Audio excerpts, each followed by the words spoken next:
Amarapur station. Amarapur कोकणात Amarapur station. आवाज थोडा कमी येईल आमचा इथे.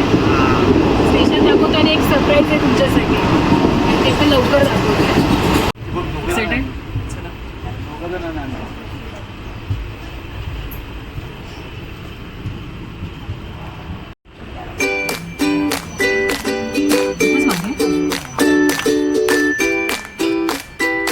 ती पण आली बिचारी. बघितलं का, आम्ही गणपती घेऊन चाललोय आमच्या गावी.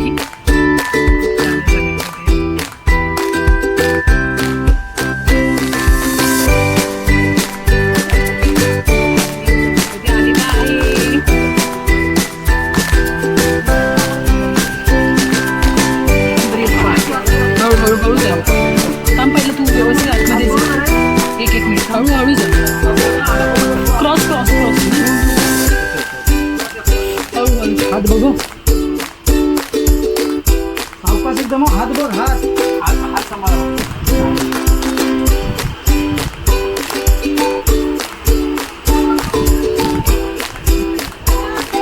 हळू हळू.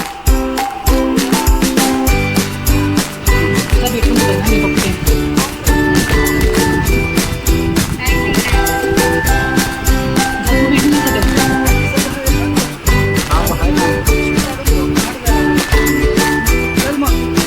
चला बाय. हो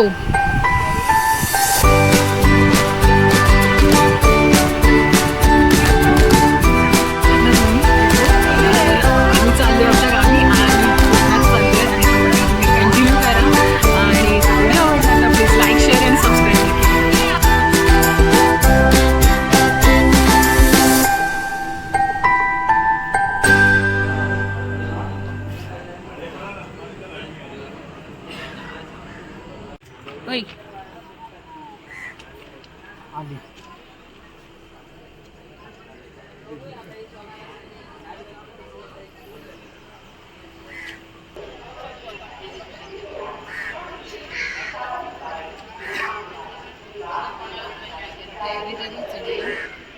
त्यांच्याकडे काय नाही व्हिडिओ.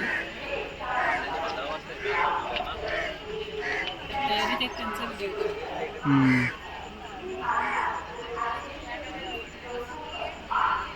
कुठली गाडी येते? गाडी कुठली येते? सावंतवाडी पॅसेंजर. रत्नागिरी दिवा सावंतवाडी पॅसेंजर. दररोजची डेलीवाली ट्रेन. Regular daily. पैची गावची लाईफलाईन हीच होती ना, एकच.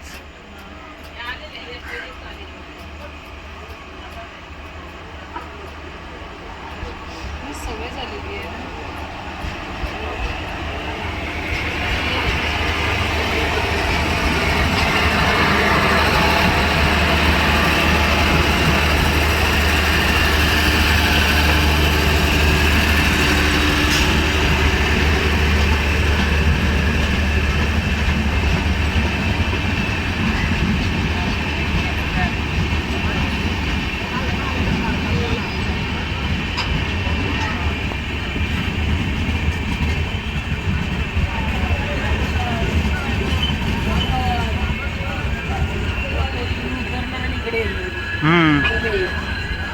आणि ते चढलं म्हणजे जे उतरताना काढू शकत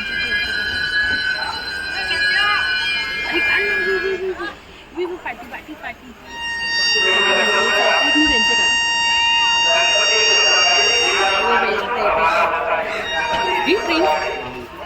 स्टेशन करंजळी. आणि आता आम्ही तयारी करतोय. सगळं सामान पुढे नेण्याचं आणि आमचं गणपती बाप्पाला पहिलं घ्यायचं आहे, तर ते व्यवस्थित घेऊन जायचं आहे. तर तुम्ही सुद्धा कंटिन्यू राहा आणि व्हिडिओ आवडला तर लाईक करा. फायनली स्टेशन आलेलं आहे आणि रिक्षा आमची आलेली होती आणि गणपती बाप्पाला मस्त आम्ही विराजमान केलं तिथे, व्यवस्थित सगळं सेटल केलं आणि त्याच्यानंतर पेटपूजा करणं गरजेचं होतं कारण दिवसभर आम्ही काहीच नव्हतं खाल्लेलं होतं. मग आम्ही वडापाव घेतला रस्त्यामध्येच आणि ठरवलं की रस्त्यात कुठेतरी एका छान ठिकाणी थांबून वडापाव खाऊ आणि नंतर मग परत प्रवास सुरू करू आपला. घरी जाताना जो वातावरण होतं, खूप भारी वातावरण होतं ना, ते थोडंसं मी याच्यामध्ये व्हिडिओमध्ये तुम्हाला दाखवण्याचा प्रयत्न केलेला आहे. तर हे दोघं मित्र आहेत खास लहानपणापासूनचे, तर त्यांचीच रिक्षा आम्ही बोलवलेली होती आणि मग आम्ही निघालो. नशीब पाऊस त्या दिवशी कमी होता, सकाळी भरपूर पाऊस होता पण नंतर दुपारनंतर पाऊस कमी झालेला होता आणि ते बरं झालं कारण जर पाऊस असता तर गणपतीला आणताना आम्हाला खूप मोठा प्रॉब्लेम झाला असता. आणि असाच प्रवास सुरू झाला आमचा घरी जाण्याचा. घरी गेल्यानंतर जर व्हिडिओ कंटिन्यू करायला भेटला तर मी करेल की नाहीतर मग नेक्स्ट डेला मी नवीन व्हिडिओ आणि त्याच्यानंतर तुम्हाला डेली ब्लॉग दाखवण्याचा प्रयत्न करेल मी.